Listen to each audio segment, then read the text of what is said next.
guys, today we're going to be making this cute little puffy heart basket. I designed this for Valentine's Day. The puff stitch design in it gives these little heart shapes, and I think it's really cute. Comes in 3 sizes. This is the size mini, which we're going to be working on today, and then size medium, and then this is a tray. This size is my favorite. They also stack quite nicely together.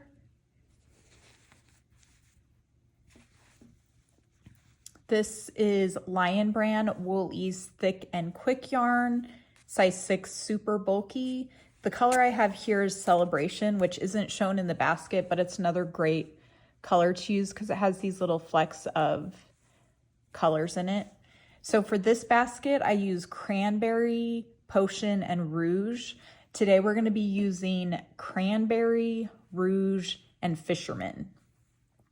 So if you want to try an alternative yarn, this Lion Brand Cover Story Lazy Days Thick and Quick yarn works pretty well also. It's a size 6 super bulky yarn, and it's a tube style yarn.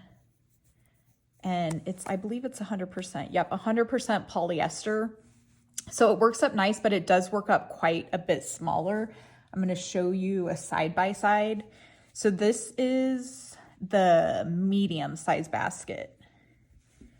So here's a side-by-side. You can see it is quite a bit smaller, but I do love the way this yarn comes together. It gives a really nice texture. I'm going to show you the tray I worked up. I also did this tray in these rainbow colors, and then I just added 3 extra rounds for the tray size. So that turned out really well too. I haven't weaved the ends in yet, but so that's another alternative if you'd like. So all you need for this pattern is an L 8mm crochet hook, a pair of scissors. I highly recommend a flexible measuring tape to check your gauge. You want a nice tight stitch on these baskets, so gauge is important. A flexible, a tapestry needle to weave your ends in. If you're using the tube yarn, I always recommend this style with the blunt tip so it doesn't snag that tube yarn.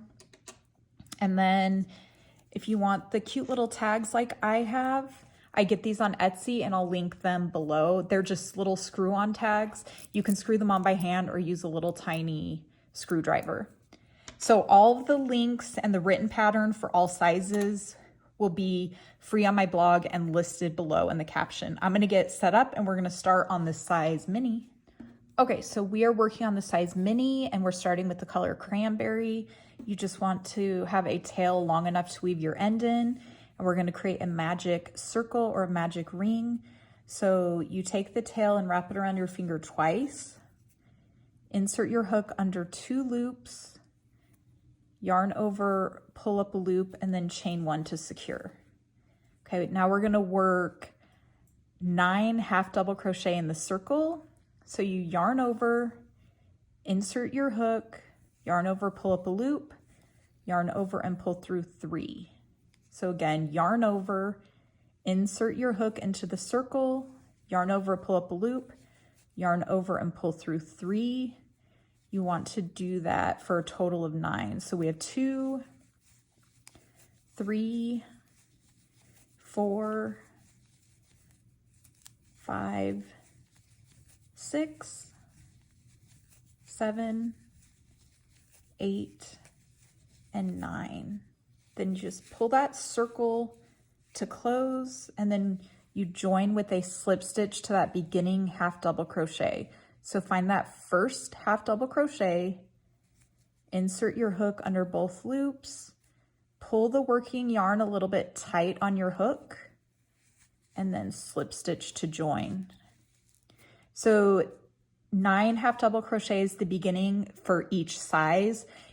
In this pattern, if you want to make adjustments, you can do as many or as little increase rounds as you want. You just need to make sure that the base of the pattern is in multiples of 3 once you're complete. So for round 2, we're going to chain 1. The beginning chain 1 does not count as a stitch in this pattern.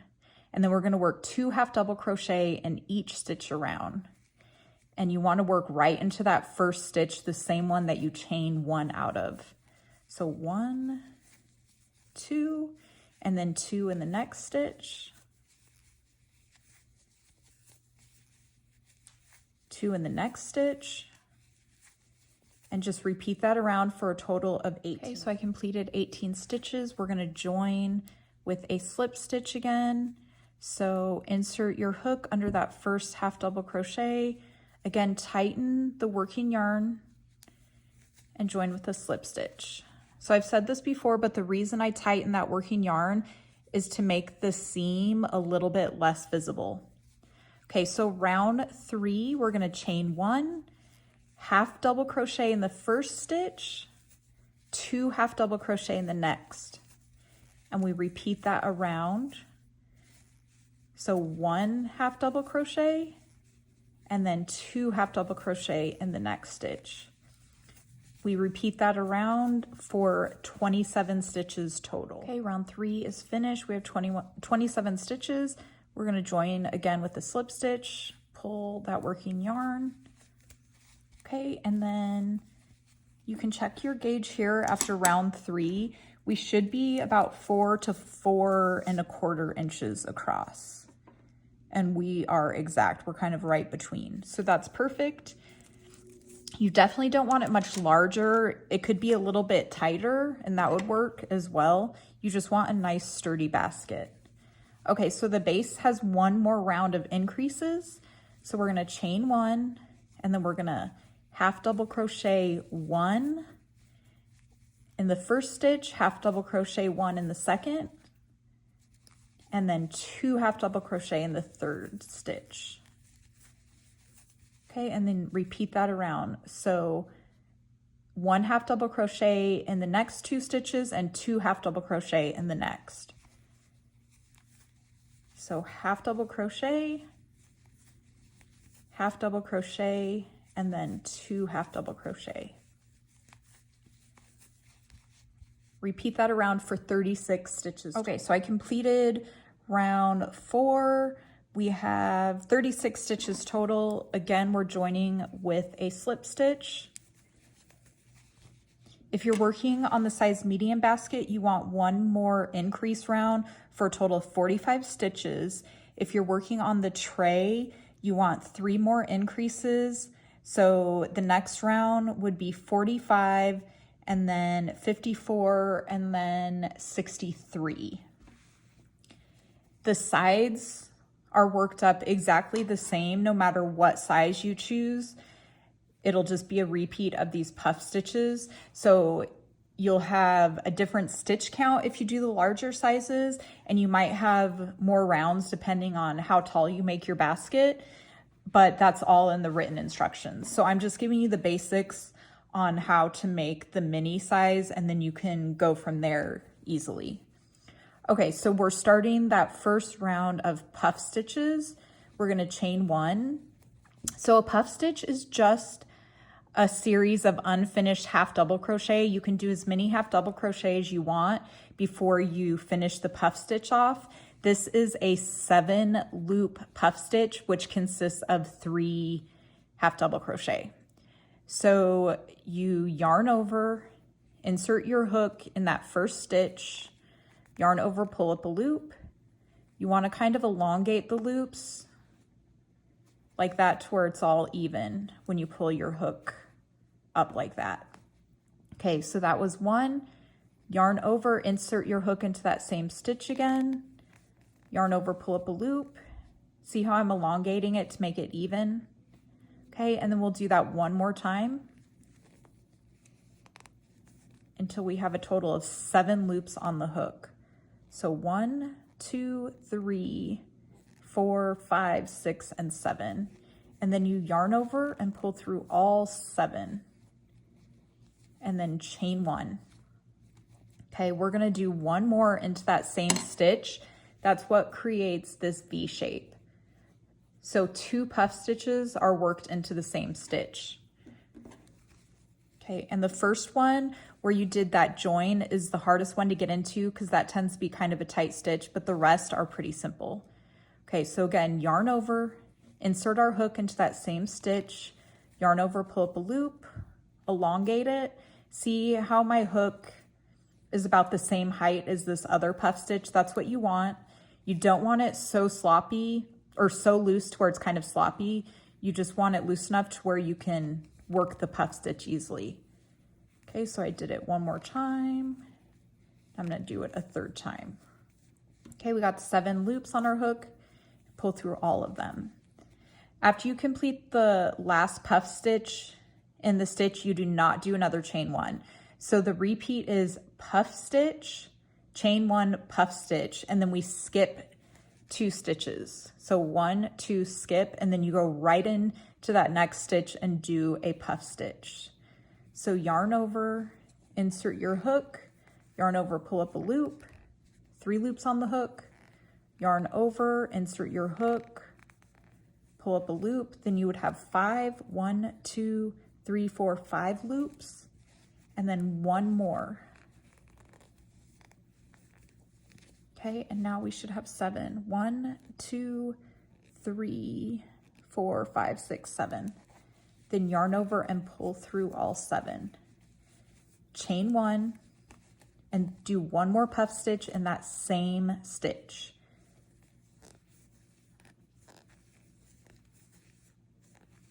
After you do a few, you get really fast at doing this. Pull through. Okay, do you see those little V's taking shape? Okay, and again, do not chain after that second puff stitch. Skip the next 2 stitches and go right into the next one. Okay, this first round will be kind of flat. See how it's not quite curling up yet? After you complete the second round of the sides, it will, so don't worry, it's fine if it's flat like that. Okay, chain 1, 1 more puff stitch.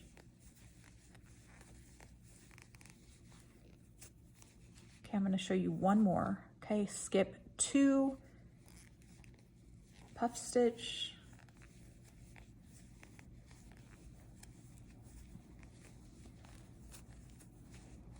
chain 1, and then puff stitch. Okay, go ahead and repeat that all the way around, and then I'll meet you on the next row and we'll do a color change. Okay, so the first puff stitch round is complete. You'll notice it's still kind of flat and it starts curling up the opposite way. You want to make sure when you're working,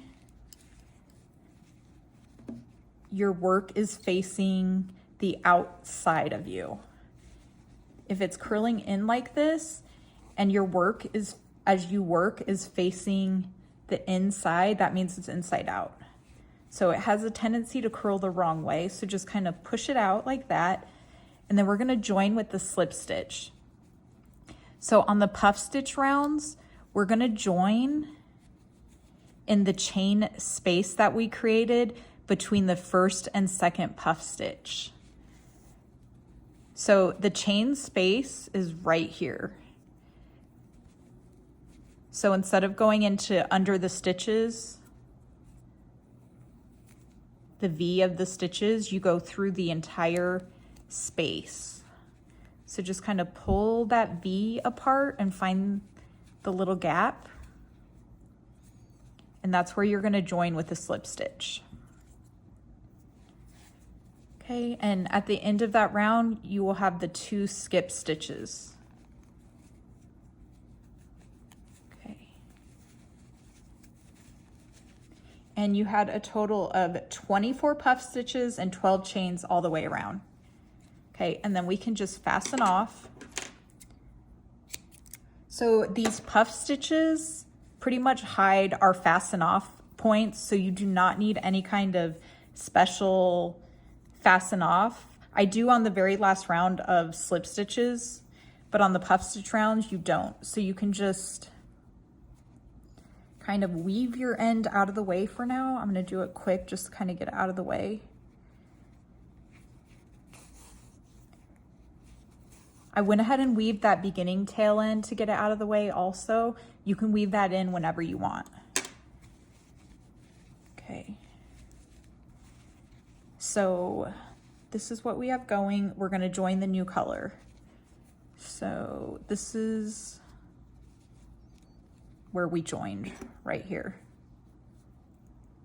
Okay, so the next color is the color Rouge. Okay, so we're again going right into that center where we joined with the slip stitch, and you just join with a slip stitch, and you kind of hold the tail down. You can chain another chain right there if you want, but I think it looks better if you just kind of join with the slip stitch and don't add that extra chain. You can just kind of hold your tail down for now, and then we're gonna go right into a puff stitch. So you're working on this round, all of your puff stitches are worked in that chain space between the two puff stitches.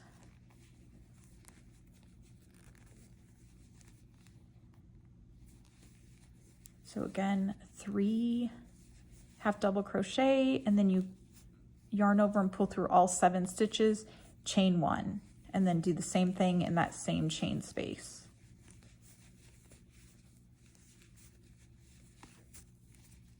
Okay, when you weave this end in, you can pull that tight and finish it off a little bit better.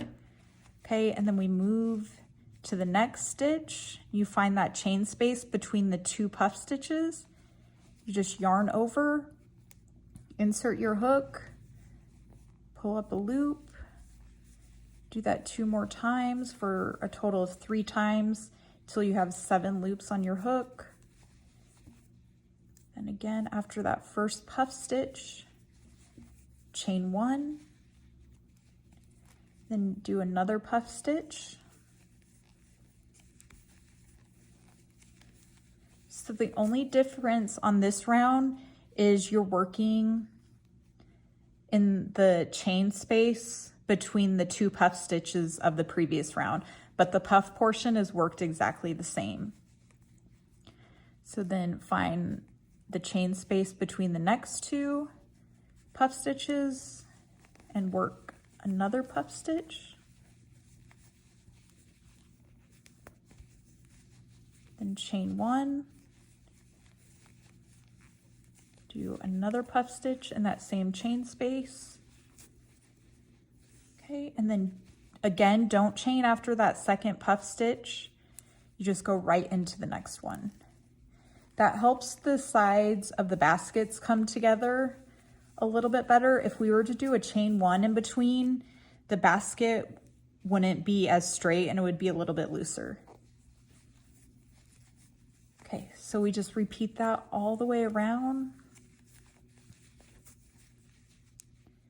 And then for the size mini, we just have 1 more round of color change. So I'm going to complete that round and I'll meet you back here. Okay, so we finished that second round on the sides. You can see the shape is already coming together a lot better. Again, we find the chain space between those first 2 puff stitches, and that's where we join with the slip stitch. If you decide you want all one color, you just keep doing all the rest of the rounds just like that. You join there, chain 1, and work your first puff stitch. We're going to do the color change. So after we join with the slip stitch, I'm going to fasten off, and then you just weave that tail in a little bit.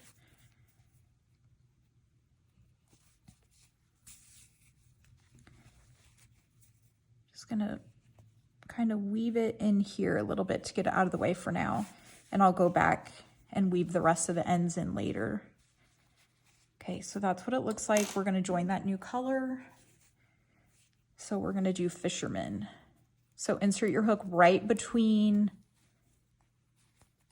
the chain space between the first and second puff stitch, and then join it with a slip stitch.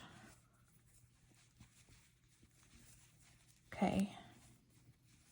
And then, like I said, you can chain 1 here again. The pattern actually says to chain 1, but I kind of feel like when you join with a slip stitch, it's kind of the same as one chain one. So doing another one adds a little bit of extra height that I don't like, but if you're not changing colors, you definitely want that chain one. Okay, so again, we're doing a puff stitch right into that first chain space.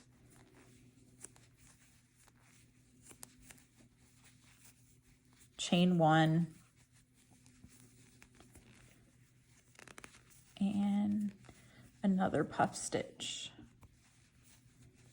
Okay, and then we repeat that all the way around. This is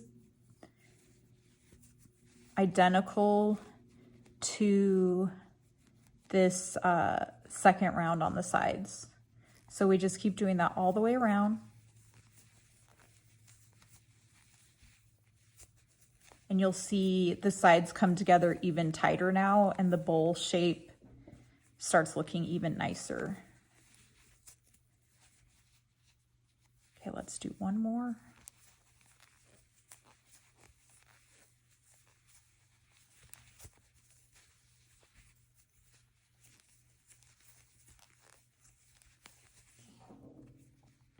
Okay, so I'm gonna go ahead and repeat this all the way around. So after this round, we do a round of slip stitches, so we're not gonna join completely after our final round. So go ahead and finish this up, and before you join, take a pause. Okay, so we're all finished with that. So instead of joining in the center on this one, we're going right into a finishing round of slip stitches. So I start in that first actual stitch, and on the slip stitches, we work in the stitches, not the chain spaces. So we just go under those top two loops that form the V instead of in the actual spaces. So this is the top of the first puff stitch right here. So we just want to loosely slip stitch all the way around. So this right here would have been the chain space. Okay, and then this is that second puff stitch.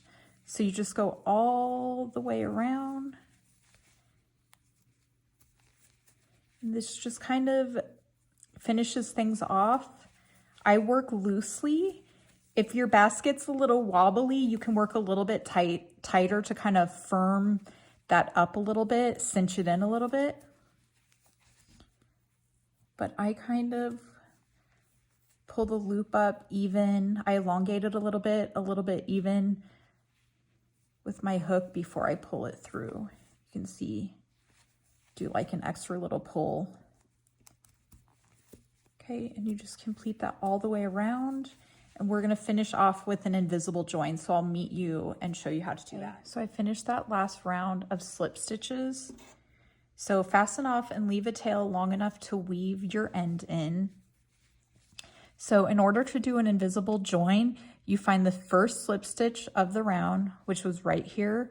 You insert your hook, or sorry, your tapestry needle from the front to the back under both loops.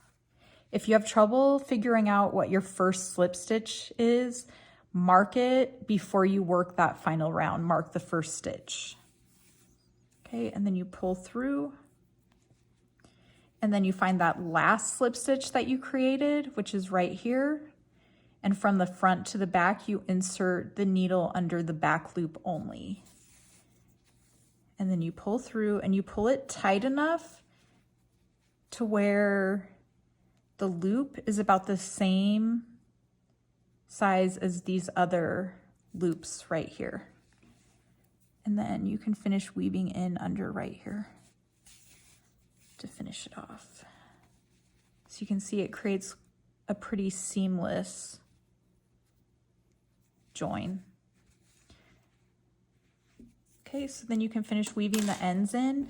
You can see right here is the join, and you can't really tell. Once you weave the ends in and pull them all nice and tight, you can't really tell where the seam ends and begins. You can see how the basket shape firmed up and created a nice shape. You can just kind of play around with that. If you have a little bowl, you can put it in there and shape it even better. And then I just take my tag and put it on. You can get the Chicago screws in different lengths. This basket is pretty poofy and thick, so you might need a longer one, but I just find an opening, put it on just like that, and then screw it in place. There you have it. Your basket is complete.